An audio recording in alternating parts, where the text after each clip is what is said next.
Having MG can make cooking difficult, but over the years, I've found some really helpful tools and tips that I'm excited to share. Hi, I'm Alicia. I think cooking should always be fun, creative, and of course, delicious. These black bean burgers are hearty, full of flavor, and MG friendly. You're gonna love them. Check out Alicia's Black Bean Burger cooking video and other recipes full of tips and tricks for managing common MG symptoms while cooking, only at mg-united.com. Ready? Let's cook. JBL wireless earbuds are for those who are the first to try something unique. The first wireless earbuds on the market with a touchscreen case, which allows you to control your audio without reaching for your phone. They also have a touchscreen smart charging case for one-touch control. I love being able to touch my buds and control the volume. With a built-in wireless transmitter that lets you plug and play with any device you want, JBL wireless earbuds connects you to all your favorite music, movies, and games. JBL wireless earbuds. Grab a pair at jbl.com. Hi, I'm Jamie, host of Murderish, the podcast. On Murderish, I give you a 3D look at gripping murder cases. Just the facts, no banter. By the end of each episode, you'll know who was involved, details of the crime, and what went down at trial. Also featured on Murderish is my own personal story about the time a man followed me home at night and I found him in my bedroom. Listening to this podcast doesn't make you a murderer. It just means you're murder-ish. Listen to Murderish on Spotify, Apple Podcasts, or wherever you get your podcasts. Criminology is a true crime podcast that may contain discussion about violent or disturbing topics. Listener discretion is advised.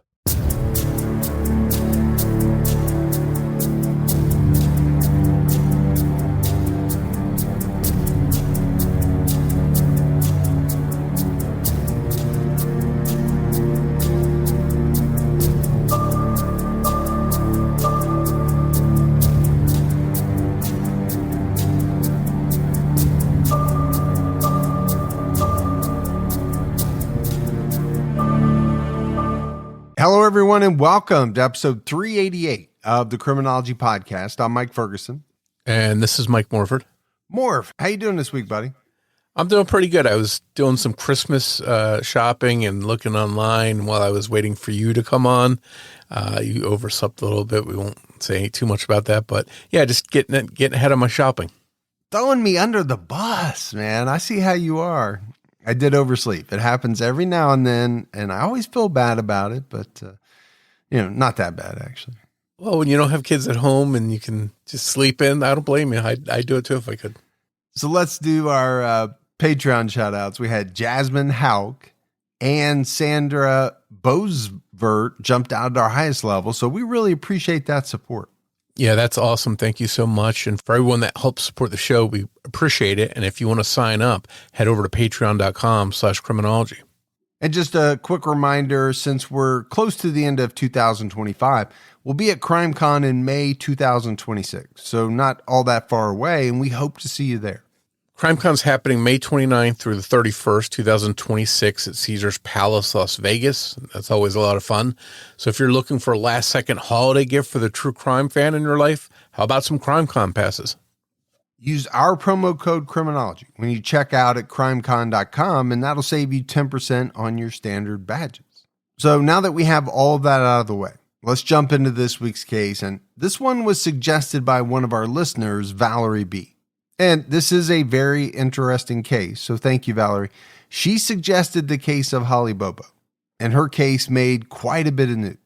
It's also a case that's been back in the news recently because one of the men convicted in this case is petitioning for a new trial, since one of the main witnesses is now saying that they lied on the stand about pretty much everything that they told the jury. For the family of Holly Bobo, it's just another difficult thing in a long series they've been forced to deal with since April of 2011, when Holly disappeared. And whether you believe the prosecution got it right in this case or not, I think we can all agree that it's heartbreaking to see that Holly's family is still dealing with these legal proceedings nearly 15 years after she was killed.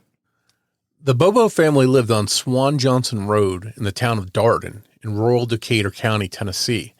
This is a very small town of only about 400 residents.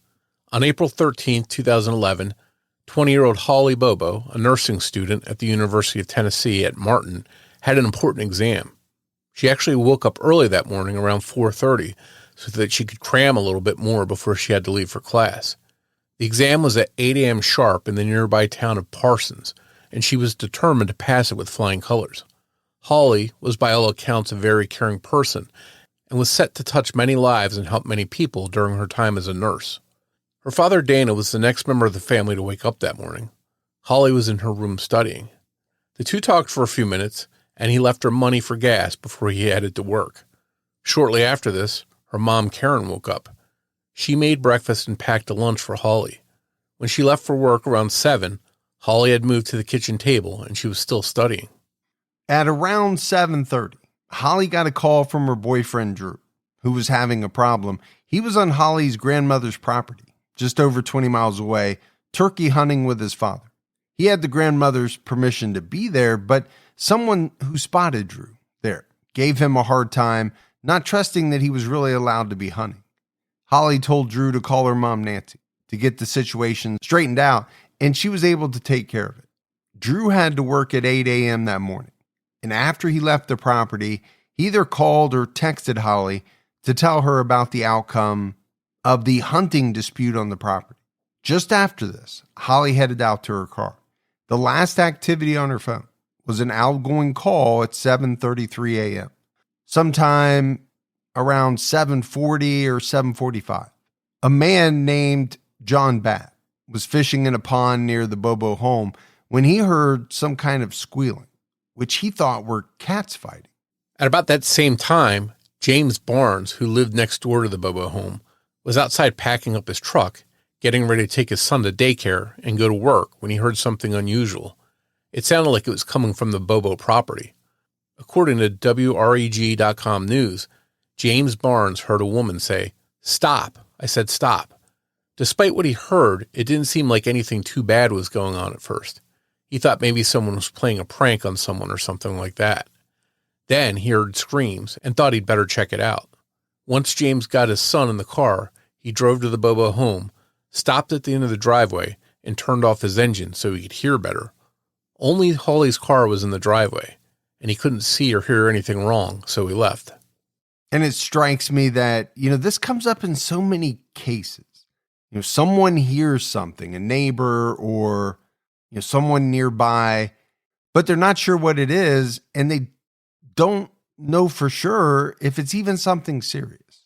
Yeah, and I think all too often we are talking about somebody that hears something, hears a scream, but doesn't do anything and just moves on about their business. In this case, James took the extra step of heading over there and trying to listen and see what was going on, but he didn't see anything. So at least he, made the effort to see what was happening. Although James Barnes hadn't seen or heard anything that seemed to indicate something was clearly wrong, the incident didn't sit right with him. And soon after leaving, he called his mother, who knew Karen Bobo's number at work.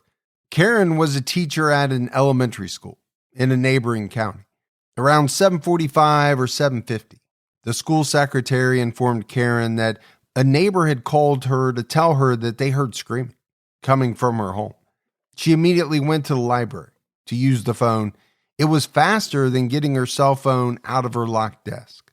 She called her son, 25-year-old Clint, to check on things at home.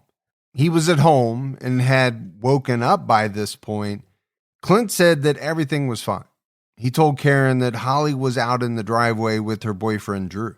This alarmed Karen because she had just talked to Drew about the issue he had while hunting on the property about 25 miles away. It was at this point that Karen's motherly intuition kicked in.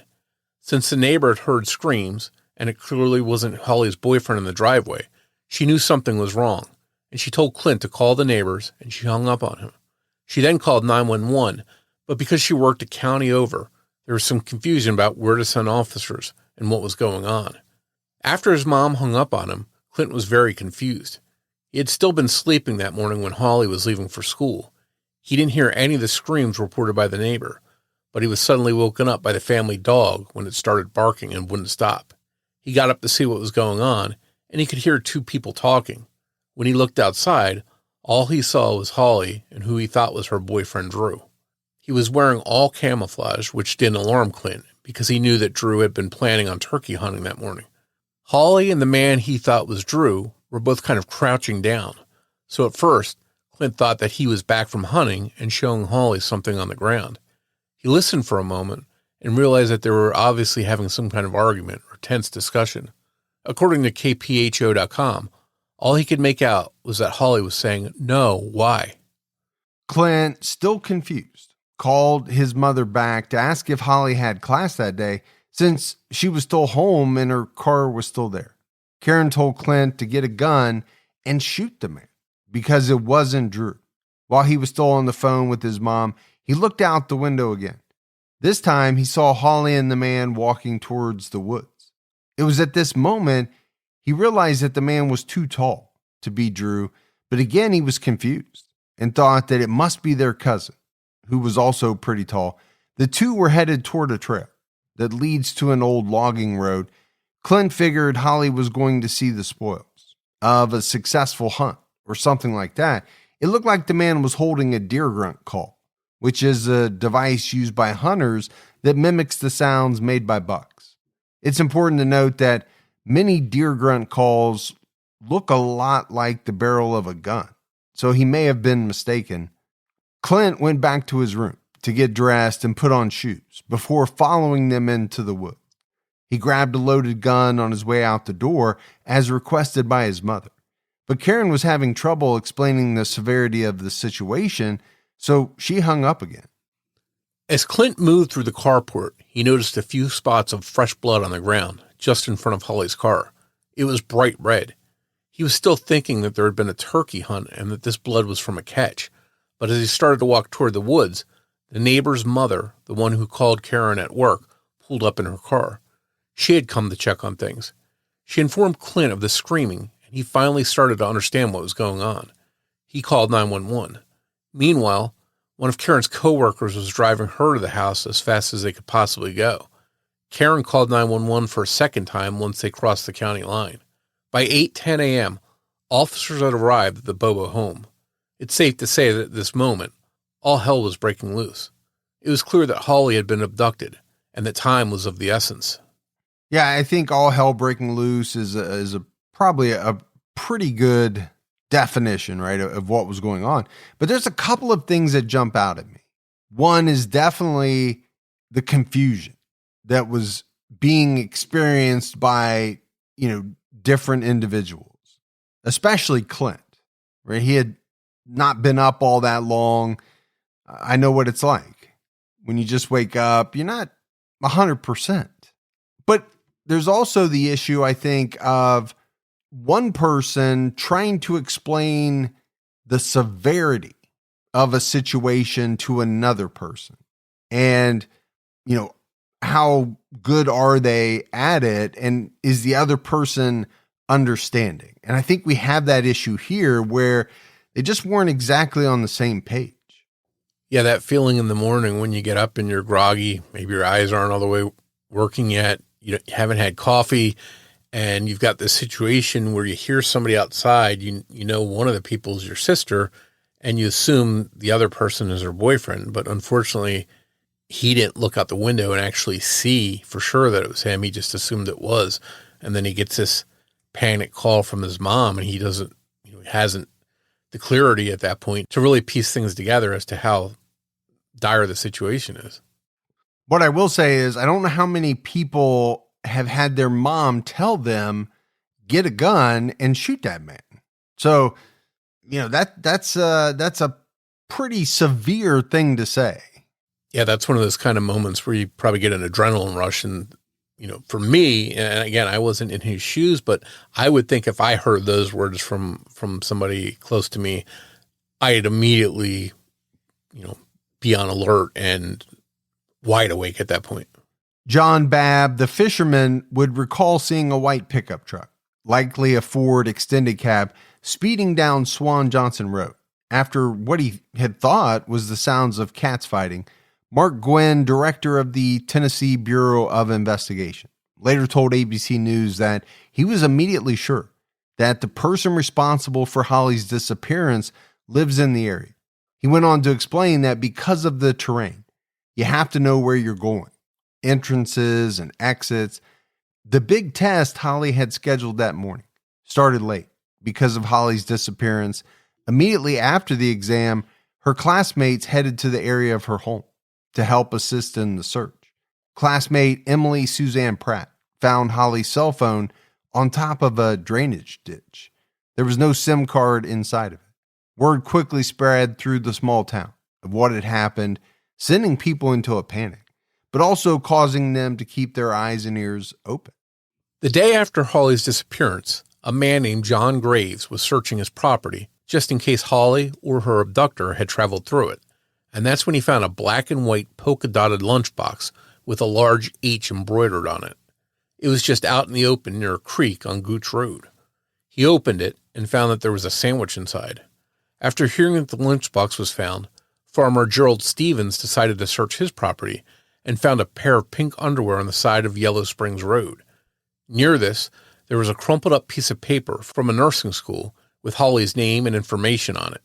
John Graves told the Jackson Sun, "In my mind, if something was found on Gooch Road, somebody was heading north of the county, and therefore toward the interstate. The items that were found were thought to belong to Holly.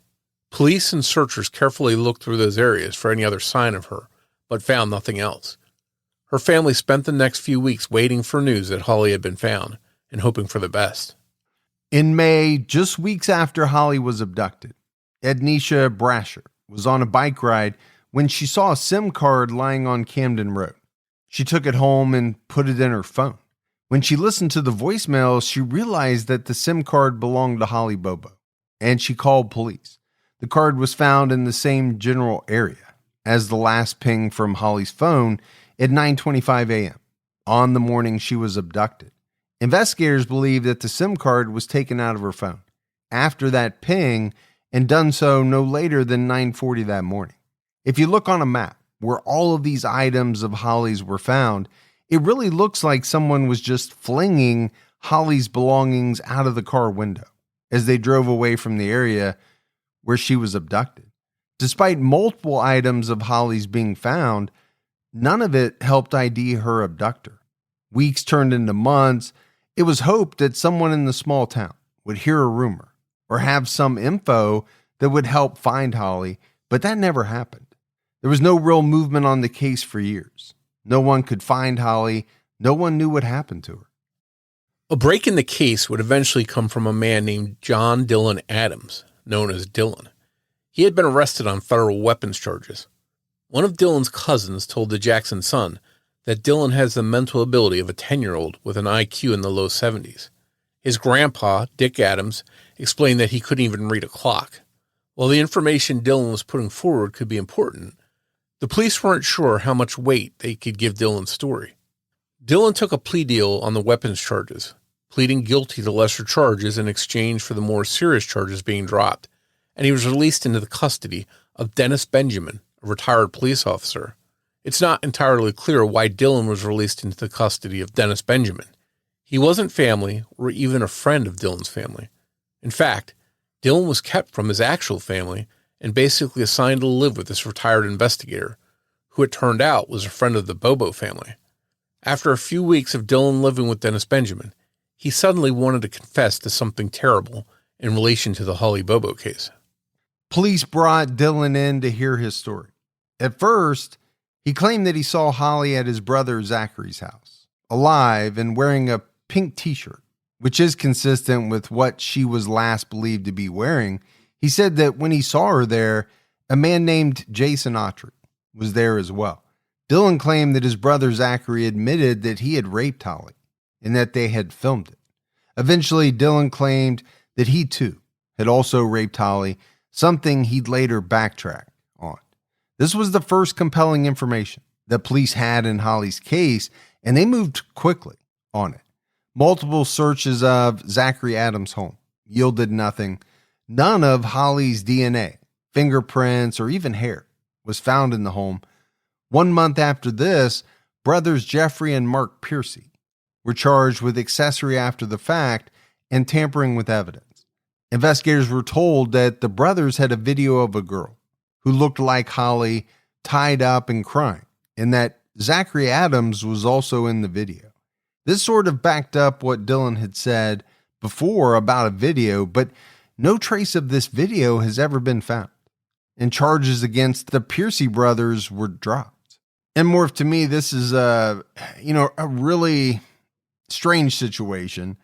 Number one, you have to believe that there's an immense amount of pressure on police to solve this case, as there often is.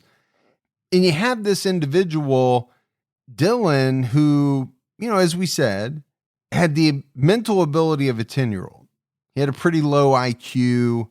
Just knowing that, and the first thought that has to jump into your mind is, okay, he would be susceptible to police pressure.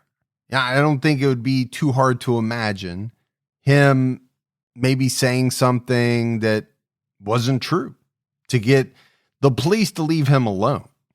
Kind of Brendan Dassey comes to mind. But this whole idea of him being released to this retired investigator who has no connection with his family, but is friends with the Bobo family, it seems so very odd to me. Yeah, and I think the timing of this confession after he's been forced to live with him also is of interest because, he doesn't know this guy. He goes to live with him, and then suddenly, after living with him for a while, he's confessing to this Holly Bobo case. This is Matt Rogers and Bowen Yang from Las Culturistas with Matt Rogers and Bowen Yang. JBL Tour Pro 3 earbuds are for those who don't conform to the standard. Yeah, I mean, if you want to get into some touchscreen technology, how about the smart charging case, clear sound? These are not standard things. You're only going to get them with the JBL Tour Pro 3, baby. And I love the sound of JBL when it goes, "Gong-boo."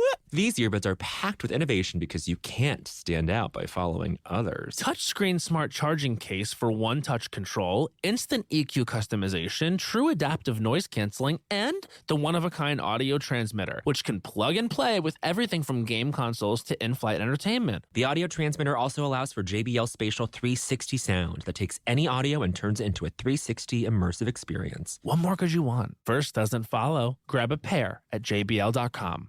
Amazon 5-Star Theater presents real customer reviews performed by Ed Helms. Tonight's review, Tactical Jacket.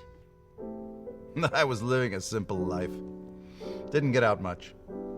Then, I bought this jacket, and everything changed.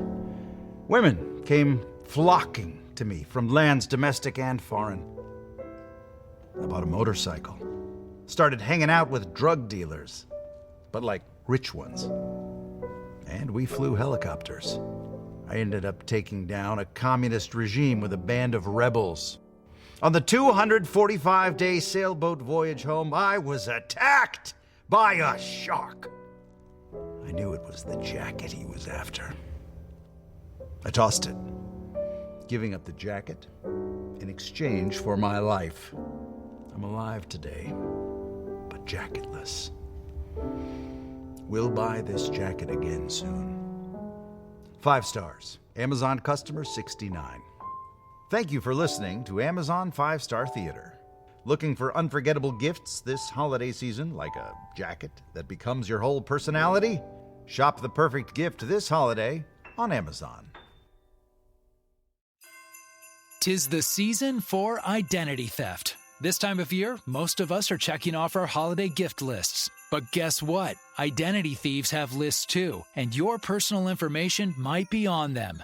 Protect your identity with LifeLock. LifeLock monitors hundreds of millions of data points every second and alerts you to threats you could miss by yourself, even if you keep an eye on your bank and credit card statements. If your identity is stolen, your own U.S.-based restoration specialist will fix it, guaranteed, or your money back. And all plans are backed by the $1 Million Protection Package. The last thing you want to do this holiday season is face drained accounts, fraudulent loans, or other financial losses from identity theft all alone. Make this season about joy, not identity theft, with LifeLock. Save up to 40% your first year. Call 1-800-LifeLock and use promo code IHEART. Or go to lifelock.com/iHeart for 40% off. Terms apply. Despite not finding physical evidence or a video of Holly, investigators felt that they were on the right track and that they had the right guys. And sadly, they believed Holly was dead and her body had been hidden. They just needed to prove it. On March 4th, 2014, the Tennessee Bureau of Investigation announced that Zachary had been indicted on especially aggravated kidnapping and felony first-degree murder charges. 1 month later, Jason Autry was also indicted. Jason Autry's cousin, Shane Austin, was also charged, but he was offered immunity for any cooperation. There was just one condition. He had to lead investigators to Holly's body, but he wouldn't or couldn't, and the deal was taken from him. The crumpled up nursing paper with Holly's name on it was found close to Shane Austin's driveway on his neighbor's property. To some, this seemed like a smoking gun, but to others it's not powerful. Multiple items had been found of Holly's, and not all in the same spot. And being a piece of paper, it could have blown in the wind before coming to rest where it was found. The lack of a body in the case would make a prosecution in the case difficult, but that would soon change. On September 7th, 2014, Ernest Larry Graves was hunting for ginseng near County Corner Road in Decatur County, about 20 miles north of the Bobo home, when he came across a 3-gallon bucket in the middle of the woods.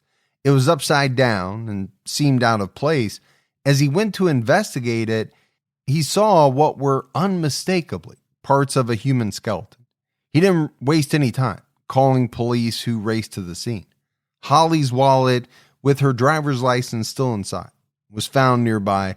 So was Holly's purse, her car keys, a makeup bag, and her pencil case with her inhaler inside. DNA testing would officially confirm that these were the remains of Holly Bobo. Analysis revealed that she had been shot one time in the back of her head, most likely by a .32 caliber weapon. The news was devastating for Holly's friends and family. The family wanted to lay Holly to rest. But sadly, since her body was considered evidence, they had to wait over 3 years before Holly's remains were released.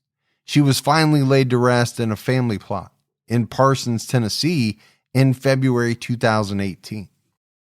In late February 2015, Shane Austin was found dead in a hotel room in Bartow, Florida. He had taken his own life by hanging himself. His attorney, Luke Evans, urged the public not to see that as a sign of guilt. According to CBS News, he said, "The cloud of these baseless allegations over him would have taken a toll on anybody." Before he died, Shane had claimed that Zachary Adams said he put Holly in a river next to a rock that had an orange tea on it. That turned out not to be true. So one of the men on the radar of prosecutors was dead, but they pressed on. Prosecutors announced in May 2015 that they intended to seek the death penalty in Holly's case. So you said, Morf, prosecutors were set on pressing forward, but with what? Based on what? I mean, that's my big question. You've got a few people saying things, a lot of which turns out not to be true. There's very little, if any, physical evidence. It seems pretty thin to me. Yeah, and I mentioned earlier how having a no-body case would be tough to prosecute. Now they had a body, but they just don't have anything to go with it as far as that physical evidence. So, it wasn't even an improvement when her remains were found. It didn't help all that much in building a strong case against them. But they were nonetheless ready to go to trial with it. Well, the one thing that, finding the body does help is it proves that she's dead. I mean, a defense attorney can't make the argument that she's not dead, which they would in a no-body case. But other than that, you're right. It doesn't help as far as the prosecution goes much at all. In September of 2017, Zachary Adams went on trial. Jason Autry became the prosecution's star witness. According to JRN Channel 5, when Jason was initially charged, he denied any knowledge of the crime, saying, "I don't want to speculate and make a rumor of what happened to the girl." But by the time of trial, he had a lot to say. In court, he claimed that Holly's brother, Clint Bobo, invited them all over to the house that morning so that they could teach him how to make meth. Jason claimed Holly knew what they were up to, and she wasn't having any of it. Jason said that when Holly saw them, she ran out of the house yelling at them, telling them to go away. She was causing such a scene that they ended up kidnapping her. Clint Bobo was actually a suspect at one point because authorities had no other real leads. It was very upsetting for the family. And this tidbit about him being involved or wanting to learn how to be involved in the drug world making meth may have been an attempt by Jason to cast doubt on Clint and away from himself. Perhaps he thought it would look better if he was invited there that day. It turns out that there were people who were suspicious of Zachary Adams early on. His ex-girlfriend, Rebecca Earp, told the jury that the day after Holly's disappearance, a news segment about her played on TV while Shane Austin was over. She recalled that Shane smirked and that Zachary said they'll never be able to find her. It struck her as odd and cold. She also claimed that months later, Zachary threatened to tie her up, like the way he had tied up Holly Bobo, and told her that nobody would ever see her again. This was one of the final straws for Rebecca, who broke up with Zachary that same day. However, Rebecca also admitted that agents from the Tennessee Bureau of Investigation had threatened to take her child into CPS custody if she didn't cooperate with their investigation into Zachary Adams. A fellow inmate at the Chester County Jail claimed that Zachary told him to pass along a message to his brother Dylan. It was clearly a threat. The inmate said the message from Zachary to Dylan was for Dylan to shut his mouth, or Zach would put him in a hole beside Holly. Zachary did not take the stand to testify in his own defense. The official theory by police and prosecutors was that Shane Austin is the one who kidnapped Holly that morning. He, Dylan Adams, and Zachary Adams all sexually assaulted her, and that Zachary is the one who ultimately killed her. The prosecution, through their witness Jason Autry, claimed the following sequence of events happened that morning. Jason tried to get a hold of Zachary Adams to buy some morphine. Right around 8 a.m., Zachary told him that he was busy and he would call him back later. Jason decided to head to Shane Austin's house. And when he was on his way, Zachary called him and told him to go to Shane's house because he needed some help. When he got to Shane's house just after 9, there was a large fire in a burn barrel. Dylan Adams was standing at the front door shirtless. Shane was walking around kind of freaking out. He had a gun holstered at his hip. Despite all that weirdness, Jason bought the morphine from Shane, not Zachary. Then he mixed it with his meth and injected it. Then Zachary asked him to help bury a body that was wrapped in a blanket. He thought for some reason it was the body of a man named Jojo, but he was told no, that's Holly Bobo. That didn't mean anything to him because he didn't know her and he hadn't heard of her. They drove around with the body in the back of the truck while they tried to figure out how to get rid of it. Jason recalled a time when he had seen a dead body in the river. It would have sunk or floated downstream, except that the person's intestines got stuck on some debris. With this reasoning, he thought they should gut her and dump her in the Tennessee River. Next, according to Jason, they drove to a boat ramp under a highway overpass. They got there between 9:35 and 9:40. Zachary claimed they had kidnapped and sexually assaulted Holly and then injected her with drugs, which is what killed her, or so he thought. As they moved Holly's body out of the truck, she made a noise, and they realized she was still alive. Zachary got the pistol Shane had been pacing with at his house and shot Holly. Jason described the echo to the jury and recalled how a flock of birds were startled by the noise. Then they heard a boat, so they put Holly's body back in the truck and took off. They drove back to the area of Shane's house where Jason left his car. Then they parted ways. Later that evening, Jason needed more drugs, so he was back hanging with Zachary, Dylan, and Shane. They weren't happy.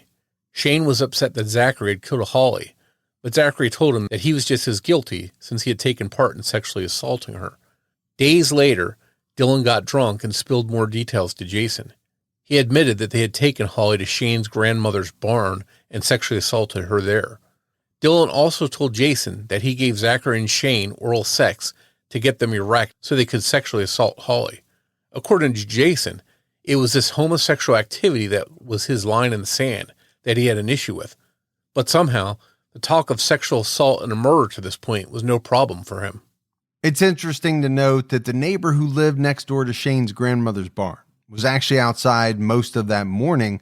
He returned from work around 6 a.m. and then after unwinding a bit, went out to mow his lawn. It took him about 2 hours. And during that time, he didn't see any people or vehicles, and he didn't hear anything suspicious, though admittedly the mower would drown out sound for a lot of the time. Jason's testimony mentioned this neighbor. He said that he was told that the Adams brothers told him that they saw a neighbor mowing, but managed to get in and out of the barn undetected. So Jason's story has plenty of details. For someone to believe his claims, they have to believe that he knows absolutely everything about Holly's abduction, rape, and murder, but didn't take any part in it. The other men apparently walked him through exactly who kidnapped Holly, who sexually assaulted her, where, when, and why. Then, instead of having to fill in gaps about how she was killed and by who, according to Jason, she was still alive when they went to dump her body, so Jason actually witnessed the murder. This is important because when you directly observe something, it's not hearsay. He also had very important details that anchor his testimony to undisputed facts, like the fact that Shane stayed behind that morning instead of helping to move her body because he had a pre-scheduled appointment with a TV satellite installer, or the fact that a neighbor in a very crucial location was outside. While many people don't believe that Jason Autry wasn't somehow involved, the jury believed him, and all the other prosecution witnesses. On September 22, 2017, Zachary Adams was found guilty on all charges: first-degree murder, aggravated kidnapping, and aggravated rape. After being found guilty, Zachary Adams and the prosecution came to an agreement about his sentencing and skipped the penalty phase. It would bring a resolution sooner for the Bobo family, and he was also able to avoid the death penalty, though he wouldn't exactly get off easy.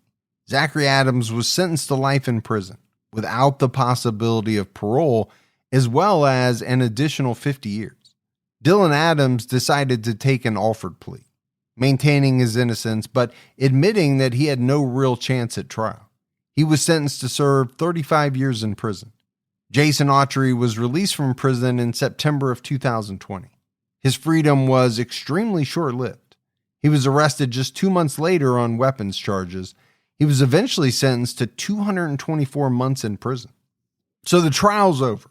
Everyone involved has been sentenced.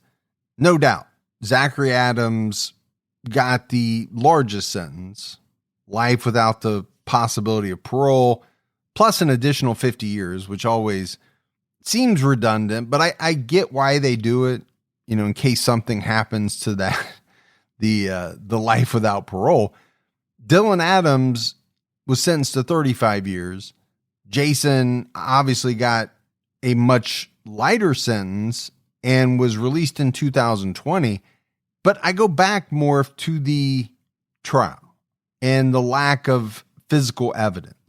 So what do these convictions really come down to?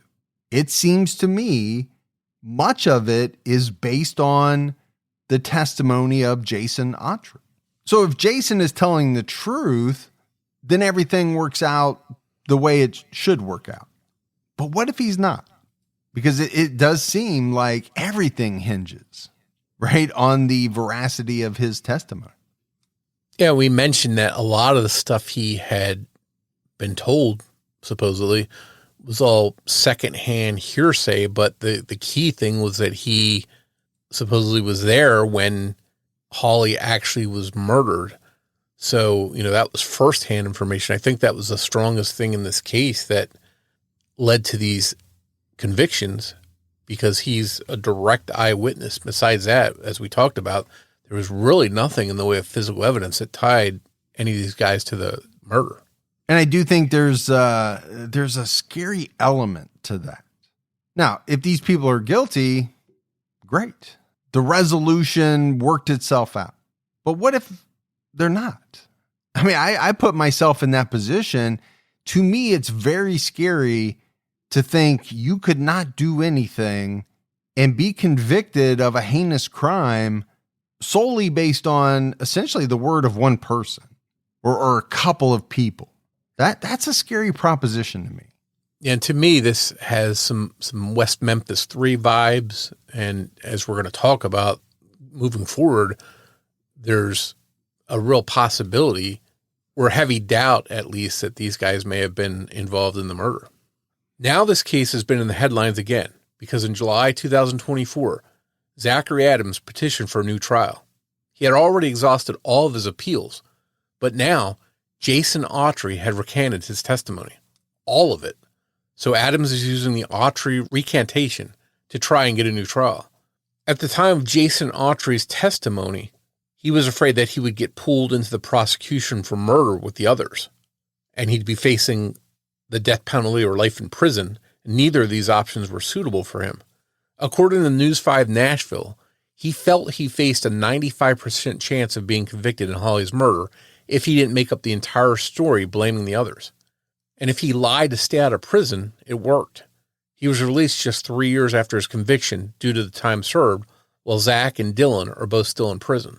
So I mentioned, that it's scary to think about being convicted in large part based on one person's statements. And now, Jason has recanted those statements. Now there is an issue of, okay, at what point do you believe this guy?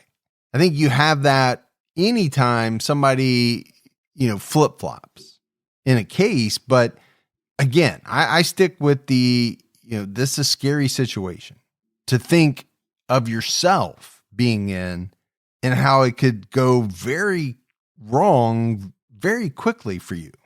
It's interesting to think too about the motivations of him recanting.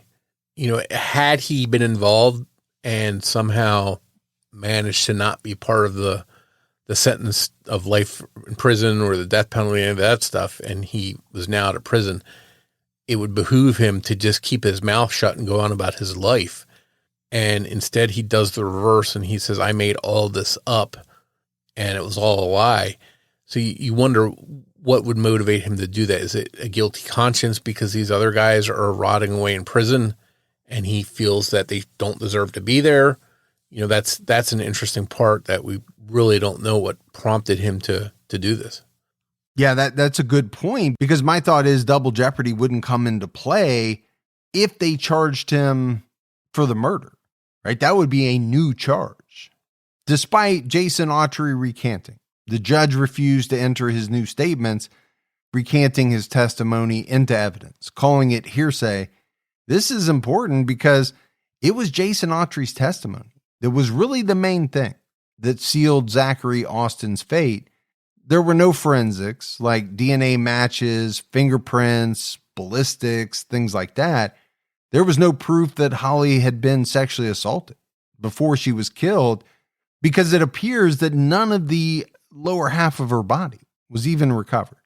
Jason Autry also claims that he had the entire discovery file when he was making up his story, and he used it to fill in details. He knew exactly what evidence needed to be pieced into the narrative. This could explain why Jason claimed that Zachary was driving his grandfather's white pickup truck, that a speeding white truck was in the files after being seen near Holly's home. However, there is a 911 call proving that Zachary was demanding the keys to the truck from his grandfather the evening that Holly disappeared, which opens the possibility that he didn't have that vehicle during the crucial time frame.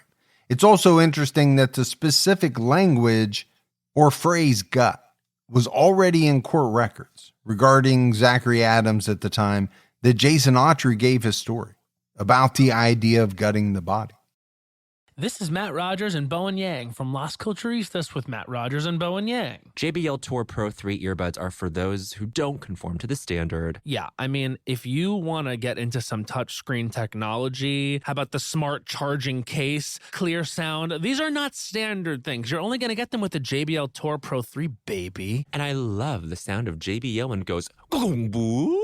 These earbuds are packed with innovation because you can't stand out by following others. Touchscreen smart charging case for one-touch control, instant EQ customization, true adaptive noise canceling, and the one-of-a-kind audio transmitter, which can plug and play with everything from game consoles to in-flight entertainment. The audio transmitter also allows for JBL Spatial 360 sound that takes any audio and turns it into a 360 immersive experience. What more could you want? First doesn't follow. Grab a pair at jbl.com.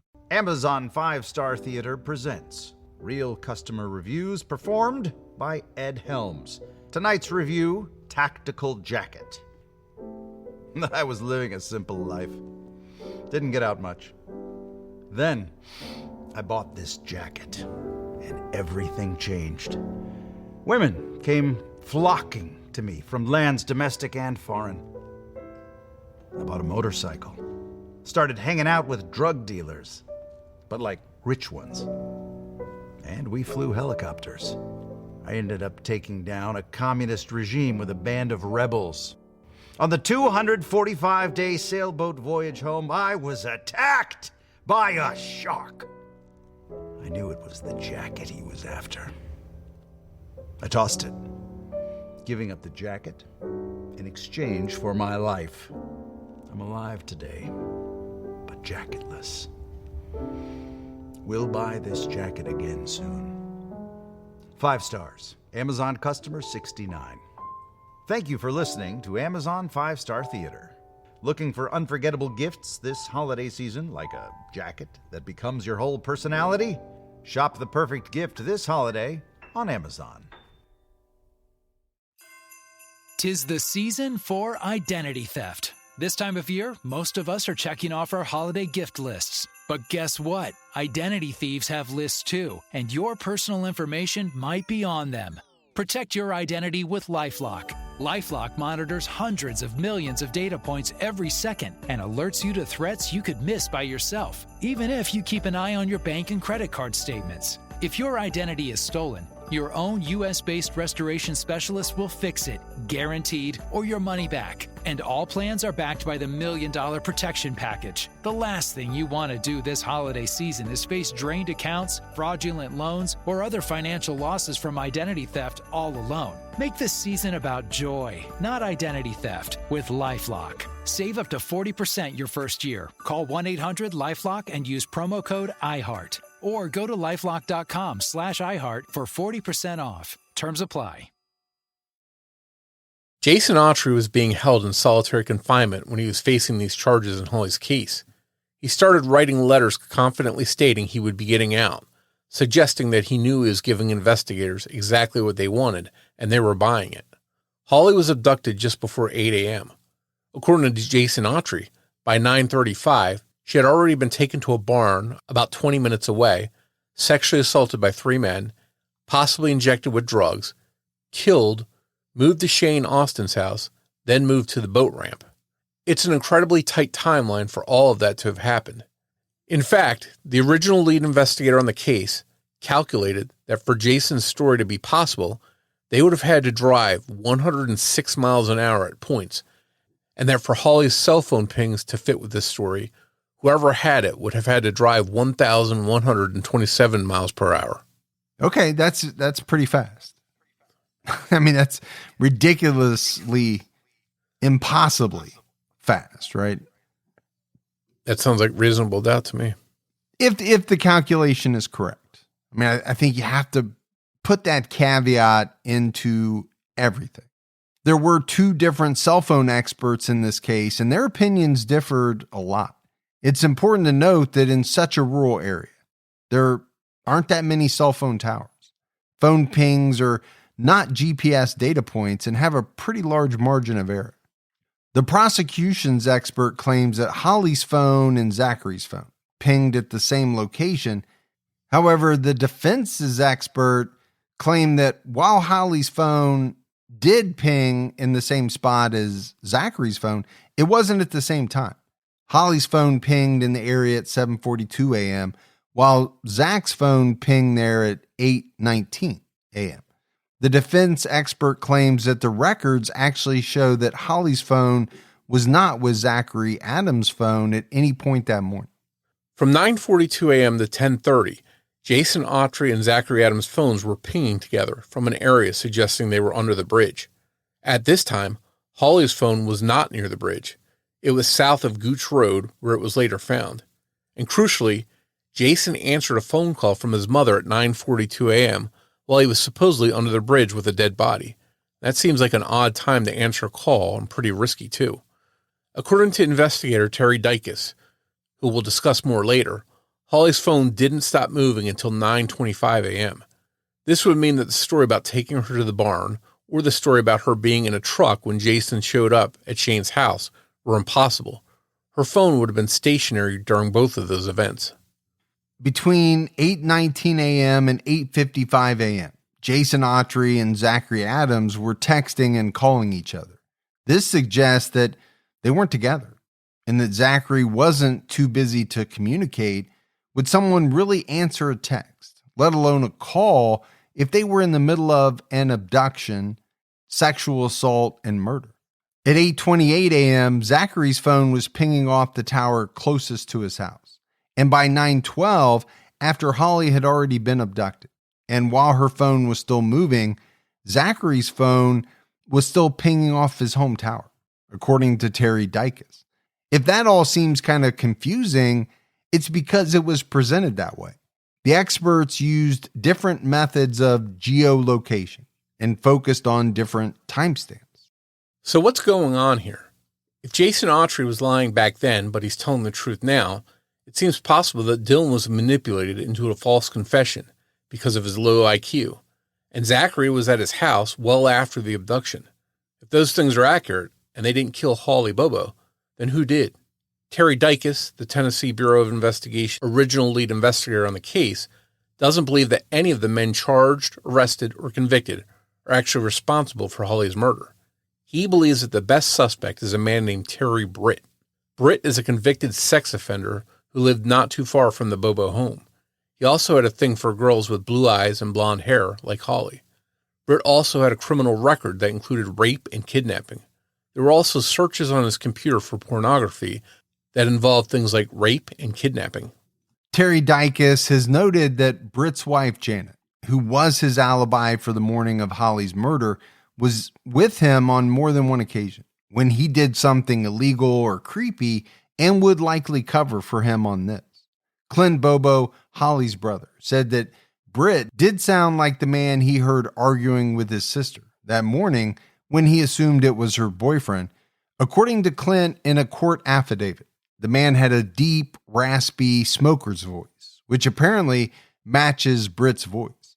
It's also been said that Britt had his phone off that entire morning and that there's no cell phone data for him at all. Britt and his wife claimed to have been buying a bathtub and renovating their home that morning. Britt actually provided a handwritten receipt for the tub, which he had kept stored in his safe. Despite having that handwritten receipt in his safe, the store, which kept carbon copies of all receipts, didn't have a record of the purchase or of any bathtub sale that entire week. None of the employees could recall seeing Britt or his wife either. And this handwritten receipt, Morf, did jump out at me. Who keeps a handwritten receipt for a bathtub in their safe? It's like, you're protecting this for what? An alibi? Yeah, I have some weird stuff in my safe and my box that I keep. My wife says I'm a little bit of a hoarder when it comes to weird receipts. So, if you went through my box, you might find some strange stuff. But in this case, the fact that the store doesn't have the carbon copy of it is a little bit strange. The only eyewitness to Holly's abduction is her brother Clint, and none of the men who were charged or convicted in this case match Clint's description of the man who he saw walking toward the woods with Holly that morning. The closest was Shane Austin, who matched the body type the best, but he had reddish blonde hair, and Clint was very clear that the man wearing camouflage had dark hair. At the time, Terry Britt had dark hair that matched the description, but he cut it shortly after the abduction. Also, the pink underwear found by the side of the road and thought to have been Holly's turned out not to belong to her, even though they were presented at trial. It's not clear how they later determined the underwear weren't Holly's, but now, a pair of underwear near Holly's belongings close to Shane Austin's trailer isn't the damning piece of information it originally seemed to be. One more thing that opens up a possibility of someone else altogether being involved. There's no real connection between Holly and any of the men who were arrested. What we do know is that Karen Bobo was Jason Autry's 7th grade teacher. Autry was also Holly's second cousin, though it's unclear whether they had ever met. Karen had also once been Zachary Adams' 4th grade teacher. And we mentioned it early on, right? This is a very small town. So it seems likely that people there would cross paths in some fashion. And it doesn't prove that the connection is a solid one. But just 1 week before Holly disappeared, she and her cousin Natalie crossed paths with someone and they were not happy about it. It was Terry Britt. They were creeped out by him and rejected his advances. Could this have been when Britt decided that he would basically take what he wanted and targeted Holly? Dicus felt that it was possible, but he was removed from the investigation in the summer of 2013 because other investigators believed that he had tunnel vision that was causing him to ignore leads on the case like Austin, Autry, and the Adams brothers. Terry Dicus is not alone in his belief that Terry Britt could be responsible for Holly Bobo's murder. Senior United States Marshals Inspector John Walker told CBS that in March 2013, when he visited Terry Britt and told him he was a suspect, Britt said, "It sounds like you have it all figured out," and also said he would plead to it in exchange for a 20-year sentence. When asked about this at Zachary's trial, he actually laughed pretty hard, pretty gleefully for a guy being accused of murder on the stand. Terry Britt also referred to Holly as it and called her a toy. According to News Channel 5, in 2015, Decatur County District Attorney Matt Stowe apparently sent emails complaining that the investigation was progressing so slowly that the culprits were always one step ahead, and that the TBI was leaking information and possibly covering up evidence. To many people, this shows that there were a lot of problems with the investigation and a lot of tension behind the scenes. Authorities did wiretap Terry Britt's phone, but he apparently never said anything incriminating. Officers also had him under physical surveillance, but he never did anything suspicious or went anywhere relevant to the investigation. Meanwhile, according to multiple witnesses, Zachary Adams was going around referencing Holly. He says that this is a regrettable action now, but that he was just trying to be intimidating and basically earn street cred by making it look like he was involved. And I know people do this, but it seems like such a bad idea. If you're not involved in a murder, going around and threatening people, saying that you'll end up like Holly Bobo, that obviously could be used against you at a trial. Why would someone do that if they didn't have anything to do with the murder? Or why would they do it if they did? Yeah, especially in a small town, it seems like it would be very easy to get back to somebody and you could find yourself having to answer as to why you said that. It seems just from looking at the map that Holly's abductor took her north to where her body was found and then drove east to be able to drive back south, throwing her things out of the vehicle along the way. Her phone pings indicate that she, or at least her phone, were in the same area for about 30 minutes. This is likely when any assault and her murder occurred. Then, the killer headed back south. Coincidentally or not, Terry Britt, if he was the killer, would have needed to head down the route that her belongings were found on to get back to his home. As tantalizing a suspect as Terry Britt may be, he's not the only person getting attention. There's another man named John Dodd who may have had some kind of score to settle. He had recently tried to break into the Bobo home. He drove a white truck, was reportedly seen in the area the morning of Holly's disappearance, and had access to a cabin close to the Bobo's house. There's a lot less information about him online, but if the white truck was really involved in Holly's case, then maybe there is some potential here with this man. If Zachary Adams truly is guilty, then the white truck was likely unrelated to Holly's abduction. It's been reported that the truck he had access to that day was a dark truck. For what it's worth, investigator Terry Dicus doesn't believe the white truck was involved. For him, the timing doesn't add up. And it was driving the opposite direction that Holly's phone moved in. At the end of the day, the white truck could be just a red herring. Just think about how many white trucks we see every day. Lots of different companies use those kinds of trucks. They're everywhere. Jason Autry's recanted testimony is not the only reason Zachary Adams believes he deserves a new trial. He says that there's proof that he has an alibi that day and that he was in a dark truck, not a white truck, but that his lawyer never requested the alibi be brought to light. He also is arguing ineffective counsel on that and other issues like the fact that he didn't testify. He says that his lawyer told him not to, so he didn't, even though he wanted to. The alibi is that he, Shane, and Dylan were together that morning, but not with Holly. There's video of a dark truck going through a drive-up ATM at a bank. Zachary says it was him driving the truck, and he withdrew cash at the ATM. Not much may come from this because apparently none of the bank transactions are time-stamped. It seems to be shocking that even in 2011, financial transactions, which are pretty important, wouldn't have some kind of timestamp. It's also not clear if his banking transactions from all those years ago could be accessed now to verify the transaction. Additionally, the image we've seen of the truck is blurry, and you can't see any of the people who might be inside. Right now, we're still awaiting the judge's decision as to whether or not Zachary Adams will receive a new trial. He's still serving his sentence at Morgan County Correctional Complex in Wartburg, Tennessee. By most accounts, Zachary Adams is not a good guy, but is he a killer? There are multiple reports of his past behavior.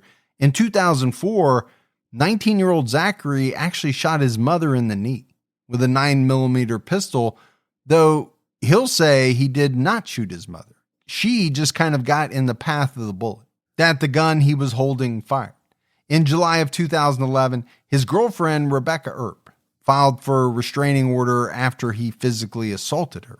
In 2014, he also reportedly threatened and held a gun to the head of Amber Bray, the sister of his then-girlfriend, and once did the same with a knife and said he was going to gut her.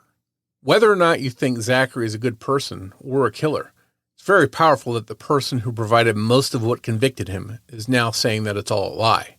Should a jury have to consider the remaining evidence, the threats to his girlfriend, his brother, and Amber Bray, the cell phone pings, the weapons found, everything else, and come to a new verdict? Or do we accept the fact that the jury heard all the inconsistencies and all the things that didn't make sense and still found Zachary Adams guilty? His defense attorney at trial reportedly admitted she was overwhelmed and that the hostility she faced from the judge and the prosecutor actually negatively affected her mental health.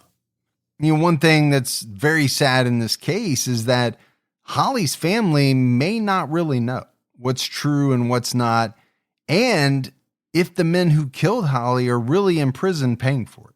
I'm sure they want to know that the right person is behind bars. For as long as this case has put the Bobo family through hell, Holly's memory has lived on.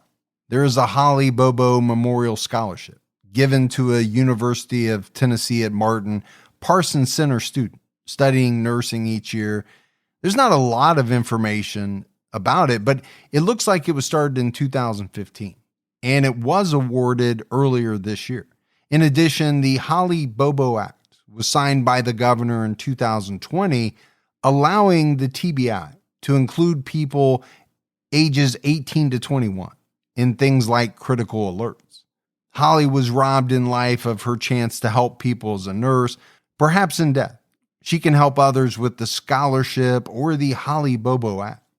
I think, Morf, as we wrap this case up, there are a lot of questions that still surround this case.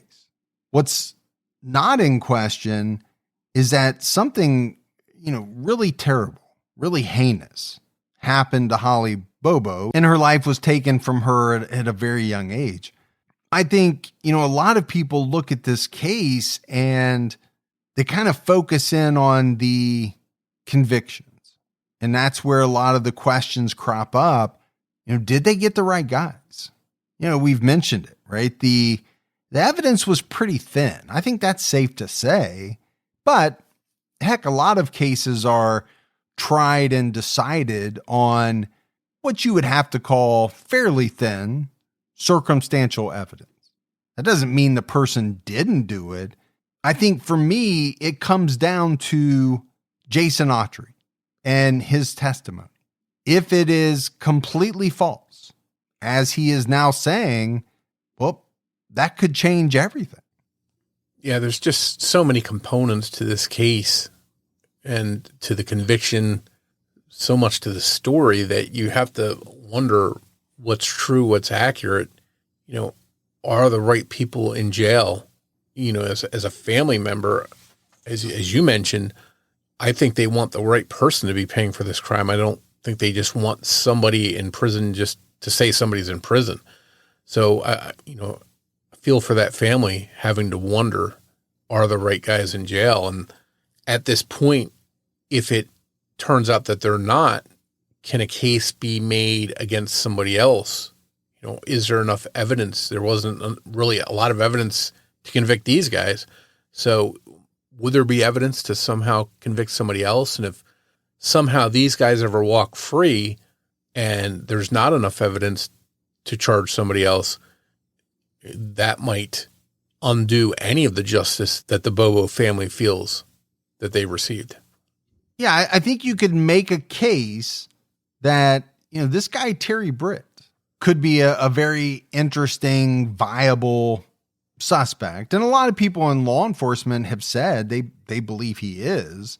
When you have Holly and her cousin reportedly having an encounter with this guy, rejecting his advances. Okay, you can start to think of possible motive there. It was also said that if charged, he would plead to it in exchange for a 20-year sentence. I mean, if that's true, that's pretty damning to me. Not that you could convict somebody solely on that, but it would be damning information to come out. Yeah, I agree. And I think that the fact he is a convicted sex offender and some of the things we talked about him doing in the past proves that he is the type of person that might be able to do something like this. And we also have him crossing paths. It was documented that Holly and her cousin were creeped out by this guy not long before she was abducted. That's pretty powerful. Where, on the other hand, we don't have any evidence of her crossing paths with any of the other guys. I mean, it doesn't mean it didn't happen, but here we have a documented interaction with Terry Britt. Yeah, I guess for me, I just go back to this notion that it is possible that you could be arrested, tried, and convicted pretty much solely based on the word of one or two people. And if you really didn't do it, have anything to do with it, man, that scares the you-know-what out of me. I'm not saying he didn't do it, Zachary or these other guys. I'm just saying if it turns out to be the case, man, that is scary. And to me, that's where the whole West Memphis 3 vibes come in, the making a murderer with Brendan Dassey, like we talked about. There's just enough stuff there that plants doubts in your mind and makes you wonder what's going on here. Did they get it right or did they get it totally wrong? But I think what is safe to say is that because this is in the news again, things are going on, at one point it was thought to have been wrapped up, and now it may not be. And we'll have to kind of follow it, wait and see, if more information comes out. But that's it for our episode on Holly Bobo. As always, if you love the show but haven't done so yet, take a minute, go out, leave us a review, a rating. Also, keep telling your friends. Word of mouth about the podcast really helps us out. If you want to find us on social media, we're on every major platform. Just search for Criminology Podcast on your favorite. And for news, past episodes, and other information, head over to our website, criminologypodcast.com. And if you want to join a discussion about the podcast or the cases we discuss, head over to Facebook to the Criminology Podcast Discussion and Fans Group. So that's it for another episode of Criminology. But Morf and I will be back with you all next Saturday night with a brand new episode. So until then, for Mike and Morf, we'll talk to you next week. Take care, everyone.